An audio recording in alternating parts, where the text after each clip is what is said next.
En Guatemala se reportan 23 casos de abuso sexual en contra de menores de edad y adolescentes.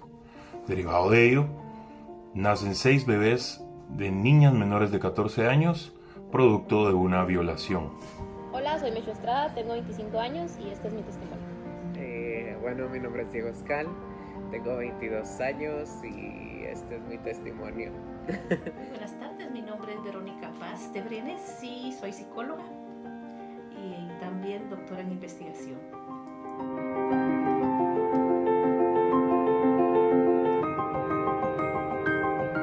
Creo que uno como ser humano, independientemente sea hombre o mujer, uno siempre está como... que uno no amanece preparado para que lo violen y lo secuestren, pues, ¿verdad? O sea, eso es algo que es impredecible. Y la verdad es de que cuando a mí me pasó, tal vez yo no estaba con una mentalidad de que tal vez en algún momento me puede pasar y me levantaba todos los días con miedo, pero sí intentaba ser muy empática con la gente a la que le pasaba, porque pues, he tenido como familiares y amigos que han pasado por lo mismo. Entonces creo que ya entendía un poquito más cómo era la situación, pero cuando lo viví, ¿verdad? Entendí que era muchísimo más complicado como a uno se lo pintan, ¿verdad? Yo honestamente siempre lo vi como algo externo. Yo nunca pensé que fuera algo con lo que yo pudiera tener siquiera contacto. Nunca antes yo había tenido contacto con algo relacionado, más que pues con mis amigas, algún acoso callejero, cosas que están como bien normalizadas lamentablemente. El carácter histórico de una cultura de opresiones a las mujeres explica su afianzada interiorización en nuestra sociedad y por consiguiente la tolerancia y casi naturalización de la violencia sexual contra ellas, incrementando así su vulnerabilidad frente a estos actos que constituyen delitos.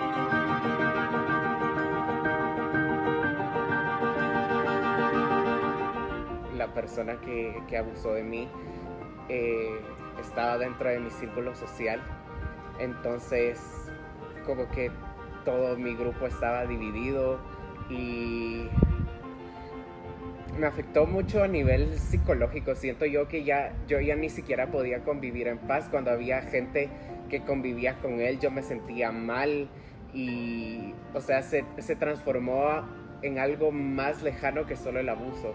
Siento que mis papás fueron de esas, bueno, para empezar que casi nunca hablamos de muchas cosas que deberíamos de hablar. Y ellos son de las personas que piensan como que hay esta cultura de culpar a la víctima. Y siento que ellos me culpaban mucho a mí. Entonces es algo de lo que yo nunca me sentí cómodo hablando con ellos porque solo me hacía sentir más culpable. Cuando me pasó, estaba trabajando en un colegio, así que pues, era maestra de chiquitos, entonces pues no fui a trabajar, ¿verdad? Por un par de semanas. Con mi vida social en sí, con mis amigos y con mi familia y todo, pues sí, como que los dejé todos a un lado. Recuerdo que llegaban a mi casa, era como que me hablaban, así como, hey, ¿estás bien? Yo no les hablaba, yo no me levantaba de la cama, no miraba mi celular. O sea, estaba como en mi mundo, como que me encerré en mi burbuja. Pero fue por un par de días nada más. De ahí pues con mi familia como que muy tajantes ellos, como no queriendo saber mucho del tema. Tampoco se los comenté mucho, o sea, ellos no es que sepan absolutamente todo lo que me pasó con detalle. Jamás se los quise contar porque, digo yo, si no ellos van a vivir con eso y es muy complicado. Entonces también creo que intenté ser un poco empática en el sentido de ponerme en los pies de la otra persona y saber a quién le puedo contar y a quién no. De ahí caí en una depresión, eso fue lo que me terminó de botar. Me empezaron a dar como que medicamentos y etc, etc. Pero después dije un día, no, me voy a levantar y en realidad mi trabajo fue lo que me dio un montón porque pues estar con niños y sus ocurrencias y todo, entonces como que empecé a sentirme mejor, ¿no? Mejor de ánimo, mejor de todo, hasta de mis inseguridades que en un momento te lleva a crear todo eso.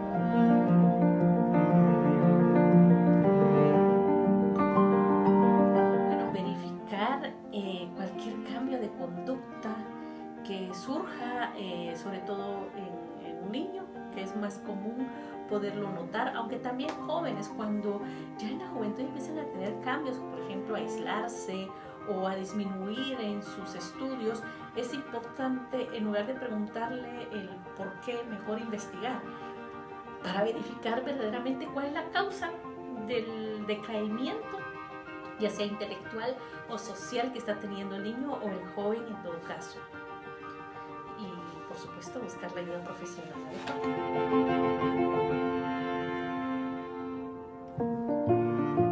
Me dejó mucho de desconfiar en la gente. Siento que hasta el día de hoy me cuesta mucho relacionarme con las personas y confiar en las personas nuevamente. Y también siento que también por el contexto en el que viví, como era un círculo muy, muy cercano, hubo personas que no me creyeron. Siento que especialmente cuando sos hombre, siento que no le dan la importancia. Si cuando ya sos mujer, a las mujeres cuesta, y literalmente es un tema que se habla mucho con las mujeres, y a las mujeres no les creen, y a las mujeres minimizan sus situaciones y sus abusos. Siendo hombre, siento que es aún más, y siendo un hombre homosexual es aún más. En ninguna circunstancia creo yo que la víctima tiene la culpa, siempre la culpa va a ser 100% del agresor. Aprendí a ser más precavida. O sea, creo que eso fue lo mejor, si lo creo así, que me dejó esto, el aprender a ser más precavida con todo. Emocionalmente, pues a veces sí me cuesta hablar del tema, a veces sí es como que empiezan a hablar de cosas como estas y es como, prefiero alejarme un poco para no ponerme mal, pero poco a poco he ido trabajando en eso, ¿no? En el poder hablarlo, en poder dar un testimonio. Y pues sí, o sea, en realidad depresión no me dejó. Inseguridades físicas me dejó varias en el momento de tener relaciones sexuales, pero es algo que también vas trabajando. Creo que también con la persona con la que estés, pues te lo tenés que comentar, ¿no? Es algo importante que lo sepa, que sepa cuáles son tus inseguridades, qué es lo que solo no puedes tolerar porque te lo dejó, ¿no? Y, o sea, físicas, así de algo, pues me surgió la diabetes en base a eso, del susto, ¿verdad? Me brotó una diabetes. Entonces, pues, cuidarme más, ¿no? El contexto de vulnerabilidad de las mujeres es mayor comparado al de los hombres. Sin embargo, eso no significa que no exista el abuso sexual hacia ellos, y tampoco nos da el derecho de minimizar la situación. Abuso es abuso sin importar el género. Bueno, en este caso vamos a encontrar que uno de los principales indicadores inmediatos es que empieza a disminuir en sus estudios, también trastornos de ansiedad, trastornos del sueño, trastornos alimenticios como la bulimia, por ejemplo, o la anorexia, entre otros, pero también descontrol de esfínteres. Aquellos niños que ya controlaban su ida al baño solo, de repente empiezan a padecer de trastornos como enuresis o encopresis, que la enuresis es el trastorno cuando el niño ya no controla la necesidad de ir al baño para orinar, y la encopresis cuando comúnmente lo que le llamamos ir al dos, el trastorno de encopresis, entre otros problemas que podrían manifestar.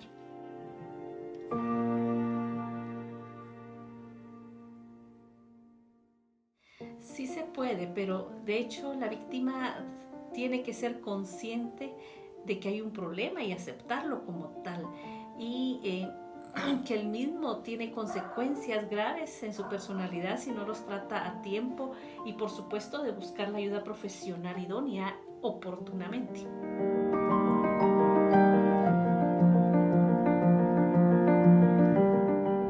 No. Esto fue cerca de Tacobeles, zona 15, era donde estábamos, y el policía de ese lugar no me dejaba irme hasta que no le dieran las placas del carro que me había llegado. De momento yo voy a ver las placas de personas violadoras y secuestradoras, jamás, pues, ¿verdad? Entonces no me dejaban irme, ellos no me dejaban irme. De ahí, cuando pasó todo, andaban así super pushers que quería que diera testimonio y que declarara en ese momento cuando me acababa de pasar. Yo estaba en shock. Obviamente yo lo que menos quería era hablar, solo quería saber que si yo estaba bien. Me abrí la espalda, o sea, no, es que fue todo un caos, fue todo un desastre.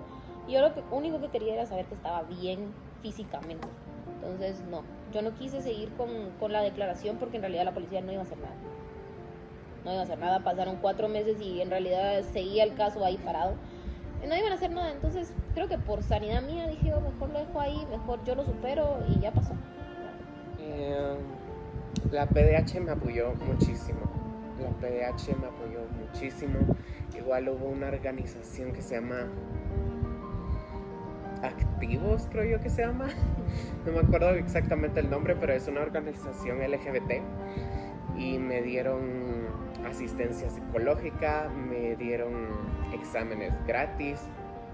El jefe de la PDH vino aquí a la U a hablar porque mis papás no querían que yo procediera legalmente y me metieron tanto miedo. De por sí yo tenía miedo porque era como siendo alguien tan cercano que sabía dónde vivía yo, conocía a mi familia. Yo decía, madre, ¿en qué momento pongo la denuncia y procede y me vienen a matar a mi familia, me vienen a matar a mí? Y si pongo la denuncia y no pasa nada y solo estoy yo ahí desgastándome y reviviendo todo lo que pasó a cada instante. Realmente era como siento que con ninguna situación yo me sentía cómodo. Y pues aquí en la U, como era alguien de mi año de comunicación, tarde o temprano todo el mundo se enteró. Y en facultad pues hablamos y todo. Y siento que de las personas que estaban en la cabeza, siento que sí había apertura para ayudarme. Pero siento que otra gente que rige como las normas dentro de la universidad, como que solo siento que me hicieron mucho como gaslighting. Es como este término de manipularte emocionalmente. Siento que ellos, incluso hubo una señora que me decía así como, es que lo que tú hiciste, lo que estás haciendo también tú es un delito. Y yo como no. Entonces como que hubo mucha manipulación para intimidarme, siento yo, para quedarme callado. Como que siento que ellos querían que incluso nos hicieron firmar un acuerdo de confidencialidad y que no íbamos que no nos íbamos a insultar ni a pegar. Y siento que básicamente lo que hacían era protegerlo a él, porque por mí no estaban haciendo nada. O sea, esos papeles no hacían nada para mí. En el caso de Meshu, ella ni siquiera sintió la confianza de acercarse a la ley, de hacer alguna denuncia. ¿Pero realmente nos ampara? Esa es la pregunta. Tenemos mucha legislación, tenemos demasiados convenios, tratados firmados. El problema es el sistema en el cual estamos organizados y que nos tienen amarrados de una manera en que el crimen organizado sigue dominando. Entonces, el problema no es tanto que uno salga a la calle y que hoy no le vaya a pasar algo, sino que el problema es la organización y la determinación que hay que tener en ciertos sectores para lograr captar esos hechos antes de que sean cometidos.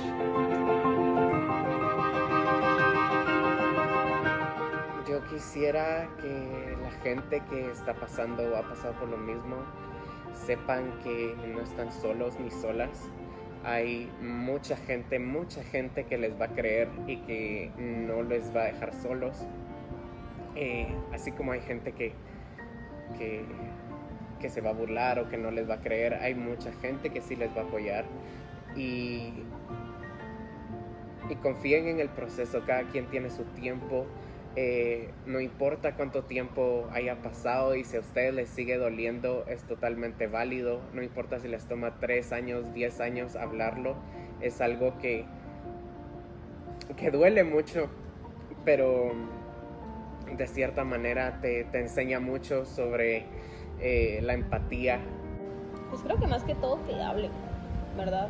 Independientemente, hablen con un psicólogo, hablen con la policía, hablen con su familia, hablen con sus amigos. Creo que eso también ha sido causa de muchas personas que han decidido suicidarse o lastimarse físicamente o creer que no son capaces ni valen nada. Creo que el hablarlo con tu gente es muy importante. A veces estés mal, está bien, ¿no? O sea, no es algo que que se te va a borrar de un día para otro, solo con lo que vas a vivir el resto de tu vida, y así va a ser. Entonces, por ejemplo, yo cuando me lo tatué, o sea, cuando me tatué las horas, ahí fue cuando yo también tomé la decisión de venir y decir, esto va a ser algo que me va a recordar a mí todos los días, la persona que yo era antes y la persona que soy ahora, y cómo aprendí a valorar mi vida, a pesar de que pasé por algo difícil. Entonces creo que hablarlo y expresarlo, llorarlo, gritarlo, hacer de todo lo que tengan que hacer, patalear, es lo mejor que pueden hacer, desahogarse, no guardarse nada. No van a ser ni las primeras ni las últimas personas que van a pasar por esto. Y nada, o sea, siéntanse en el apoyo de hablarlo, ¿verdad? O sea, esto ya no es un tabú, al final de cuentas esto ya no es un tabú, es una realidad que cualquier persona puede vivir. No sabes si la persona que está a la par tuya ya sufrió de un abuso. Entonces eso, o sea, y también tener mucho cuidado con lo que dicen, tengan cuidado con lo que dicen, por favor, no digan cualquier cosa, porque créanme que lastiman a la gente, tengan cuidado con sus palabras. El abuso sexual no debe ser normalizado, sea la víctima hombre o mujer. La culpa jamás es de la víctima, sino del agresor. Por último, el abuso sexual es la evidencia de un país con grandes desigualdades sociales, que a lo largo de su historia ha denigrado a determinados grupos sociales que hoy son los más vulnerables ante el abuso sexual.